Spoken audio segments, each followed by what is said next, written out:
వైఎస్ఆర్ కాంగ్రెస్ పార్టీకి వైఎస్ జగన్మోహన్ రెడ్డికి అసలు రాజకీయాలకు కూడా గుడ్ బై చెప్పి నేను వ్యవసాయం చేసుకోబోతున్నానని చెప్పినటువంటి విజయసాయిరెడ్డి ఇప్పుడు మళ్ళీ జగన్మోహన్ రెడ్డికి వైసీపీకి దగ్గర అవ్వాలనేటువంటి ప్రయత్నం చేస్తున్నారని, అందులో భాగంగానే జగన్మోహన్ రెడ్డికి ఇప్పుడు విజయసాయిరెడ్డి కొన్ని సలహాలు ఇస్తున్నారని, ఆయన పక్కనున్నటువంటి కోటరీతో భద్రంగా ఉండండి అంటూ విజయసాయిరెడ్డి జగన్మోహన్ రెడ్డికి ఇప్పుడు సలహాలు ఇస్తున్నారు. దానికి కారణం రాబోయేటువంటి ఎన్నికల నేపథ్యంలో విజయసాయిరెడ్డి మళ్ళీ జగన్మోహన్ రెడ్డికి దగ్గర అవ్వాలనేటువంటి ప్రయత్నం చేస్తున్నారనేటువంటి వార్తలు వస్తున్న క్రమంలో దీని మీద మనం పూర్తి స్థాయిలో విశ్లేషణ చేసుకుందాం. ప్రస్తుతం మనతో పాటున్నారు ప్రముఖ రాజకీయ విశ్లేషకులు, ప్రముఖ సీనియర్ జర్నలిస్ట్ దుర్గా వడ్లమణి గారు. వారితో మాట్లాడదాం. మేడం నమస్తే. మేడం నమస్తే అండి. విజయసాయిరెడ్డి ఇప్పుడు జగన్మోహన్ రెడ్డికి మళ్ళీ దగ్గర అవ్వాలనేటువంటి ప్రయత్నం చేస్తున్నారని, అందులో భాగంగానే గతంలో అసలు వైఎస్ఆర్ కాంగ్రెస్ పార్టీకి జగన్మోహన్ రెడ్డికి రాజకీయాలకే గుడ్ బై చెప్పినటువంటి విజయసాయిరెడ్డి ఇప్పుడు మళ్ళీ అవసరమైతే రాజకీయాల్లోకి వస్తానని జగన్మోహన్ రెడ్డికి దగ్గర అవ్వాలనేటువంటి ప్రయత్నం చేస్తున్నారని, అందులో భాగంగానే జగన్మోహన్ రెడ్డికి కొన్ని సలహాలు సూచనలు కూడా ఇస్తున్నారు అంటూ కొన్ని వార్తలు వస్తున్నాయి. వీటిని ఎలా చూడాలంటారు మేడం? అంటే ఇవాళ మళ్ళా ఎందుకు విజయసాయిరెడ్డి హింట్ ఇవ్వాల్సి వచ్చింది?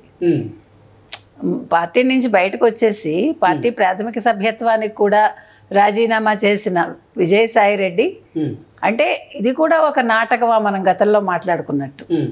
అంటే ఆయన బయటకు వచ్చినప్పుడే మనం అన్నాం, నేను వ్యవసాయం చేసుకుంటా అన్నాడు. ఈయన వ్యవసాయం చేసుకోవటం విజయసాయిరెడ్డి రానన్నాడు. మళ్ళా ఇప్పుడు అవసరమైతే వస్తానంటున్నాడు మనిషి. మనం గెస్ చేసినవన్నీ కరెక్ట్ అవుతున్నాయి కృష్ణ, మీరు చూసుకోండి ఏ విషయంలో అయినా సరే. సో విజయసాయిరెడ్డి కావాలని బయటకు వచ్చారా అంటే తన్ని తాను కాపాడుకోవటానికి ఈ మద్యం కుంభకోణంలో. ఎందుకంటే మొదటి 3 సార్లు మద్యం కుంభకోణానికి సంబంధించిన మీటింగ్లన్నీ కూడా, సమావేశాలన్నీ కూడా ఆయన ఇంట్లోనే జరిగాయి. అది ఆయనే చెప్పారు. కానీ తర్వాత నాకు సంబంధం లేదని చెప్పారు. తర్వాత విజయసాయిరెడ్డి ఫైనల్ అంటే అంతిమ లబ్ధిదారుడు ఎవరో చెప్పలేదు, కానీ జగన్ పేరు చెప్పకుండా మీకు వాసుదేవరెడ్డి పేరు చెప్పింది ఆయనే. అంటే మద్యం కుంభకోణానికి సంబంధించిన హింట్ ఇచ్చింది ఫస్ట్ విజయసాయిరెడ్డి అయితే, తర్వాత మద్యం కుంభకోణాన్ని ఒక దారి పట్టించింది వాసుదేవరెడ్డి. అప్పటి వరకు అసలు రాజ్ కసిరెడ్డి అనేవాడు, రాజ్ కసిరెడ్డి తెలియదు మనకి, కృష్ణమోహన్ రెడ్డి తెలియదు మనకి, తర్వాత గోవిందప్ప బాలాజీ తెలియదు. అసలు కొత్త కొత్త పేర్లు వచ్చాయి మనకి. అయితే నేను ఇవాళ ఎందుకు ఈ మాట అంటున్నానంటే, ఇవాళ కొత్తగా ఆయన మళ్ళా ఇండైరెక్ట్గా చెప్పినా డైరెక్ట్గా చెప్పినా సజ్జల పేరు ప్రస్తావించకుండానే ప్రస్తావించాడు ఆయన. అంటే నీ చుట్టూ ఉండే కోటరీ బాగలేదు, నీ చుట్టూ ఉండే వాళ్ళే ఆ మాట చెప్తున్నారు, నువ్వు జాగ్రత్తగా ఉండు జగన్మోహన్ రెడ్డి, నువ్వు వాళ్ళ ట్రాప్లో పడకు, నీ ఆలోచనని మార్చుకోకు, నీ పంధా మార్చుకోకు అని చెప్పాడు.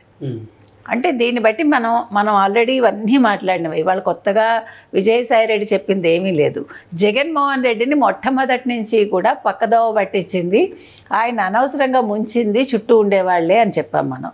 ముఖ్యంగా ఎవరైతే షాడో ముఖ్యమంత్రిగా ఉండి ఒక ముఖ్యమంత్రి ఇవ్వాల్సిన పెట్టాల్సిన ప్రెస్ మీట్లన్నీ ఏ వ్యక్తి అయితే పెట్టారో ఆ వ్యక్తి వల్లే పతనం అయ్యాడు జగన్మోహన్ రెడ్డి అని మనం డే 1 నుంచి చెప్తూ వచ్చాం. ఇవాళ అదే మాటని కన్ఫర్మ్ చేశాడు విజయసాయిరెడ్డి. కాబట్టి ఇవాళ సజ్జలకి ఆయన ఇండైరెక్ట్గా అంటే ఆ పేరు ప్రస్తావించకపోయినా ఇది సజ్జలకి తాకుతుంది. అయితే జగన్మోహన్ రెడ్డి ఎంతవరకు దీన్ని పట్టించుకుంటాడు? ఎందుకంటే మధ్యలో అసలు సజ్జల్ని పక్కకు పెట్టాడు, మీకు గుర్తుంటే. మళ్ళా సజ్జల వైపే మొగ్గాడు.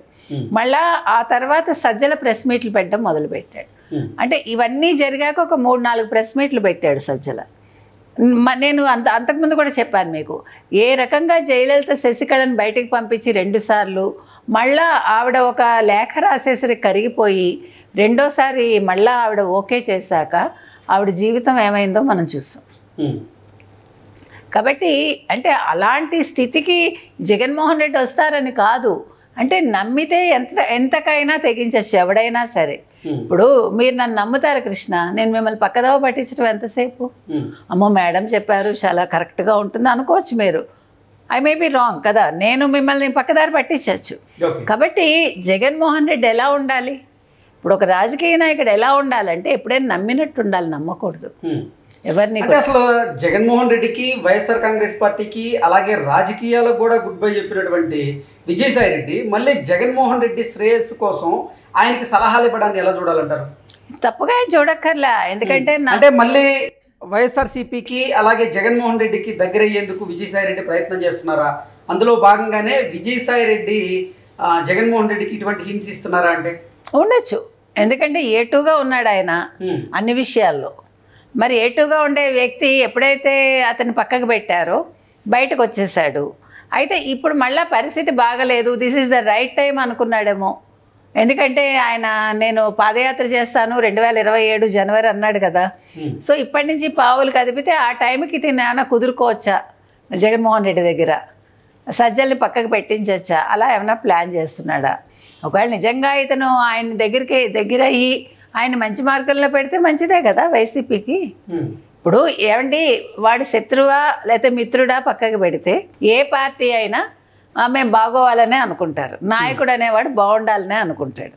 కాబట్టి ఆ రకంగా ఆలోచన చేస్తున్నాడేమో. అందులో సేమ్ కమ్యూనిటీ కాబట్టి నేను మా కమ్యూనిటీకి ఏదైనా చేస్తానని కూడా అన్నాడు కదా.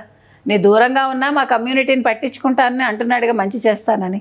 సో ఎంత కాదనుకున్నా జగన్మోహన్ రెడ్డిని ఈ రకంగా ఆర్థికంగా నిలబెట్టింది, ఆర్థిక లావాదేవీల్లో అతన్ని పెట్టింది, లేదు ఆర్థికంగా అతన్ని ముంచింది కూడా, అంటే లావాదేవీల ద్వారా విజయసాయి రెడ్డి. లేకపోతే ₹1 ఠికానా లేని జగన్మోహన్ రెడ్డి ఏంటి కదా ఈరోజు ఇలా ఉండడం ఏంటి? అది బికాజ్ ఆఫ్ విజయసాయి రెడ్డి, ఒప్పుకున్నా ఒప్పుకోకపోయినా. కాబట్టి మళ్ళా చక్రం తిప్పుదామని అనుకుంటున్నాడా విజయసాయి రెడ్డి. అందుకోసం రాబోయేటువంటి ఎన్నికల కోసం ఇప్పుడు విజయసాయి రెడ్డి సిద్ధమవుతున్నారా? మళ్ళీ వైకాపాకి దగ్గర అవ్వాలని ప్రయత్నం చేస్తున్నారా? ఖచ్చితంగా దగ్గర అవుతారా? అసలు లేదు ఇదంతా వ్యూహంలో భాగమా? ఏం చెప్తారు? కొత్తగా వ్యూహం పన్నడానికి ఏముంది కృష్ణ అక్కడ? అంటే రాజీనామా చేయడం, జగన్మోహన్ రెడ్డికి దూరం అవ్వడం, ఈ మద్యం కుంభకోణాన్ని తానే బయట పెట్టేలాగా చేయడం, ఇలాంటివన్నీ ఏంటి అసలు? అది వ్యూహం అవ్వదు. ఇప్పుడు ఒకవేళ నిజంగా జగన్మోహన్ రెడ్డిని కాపాడాలి అనుకుంటే ఆయన వాసుదేవరెడ్డి పేరు చెప్పడు. నిజంగానే అతన్ని పక్కకు పెట్టారు, నిజంగానే నేను ఇరుక్కుంటానేమో అని భయపడి బయటకు వచ్చాడు, అందులో సందేహం లేదు. కాకపోతే ఏంటంటే ఇప్పుడు ఒకవేళ జగన్మోహన్ రెడ్డి జైలుకి వెళ్తే సజ్జల చేతికి పార్టీ పగ్గాలు వెళ్ళకూడదు అనేది అతని ఉద్దేశం అయి ఉండొచ్చు. మీకు అర్థమైందా?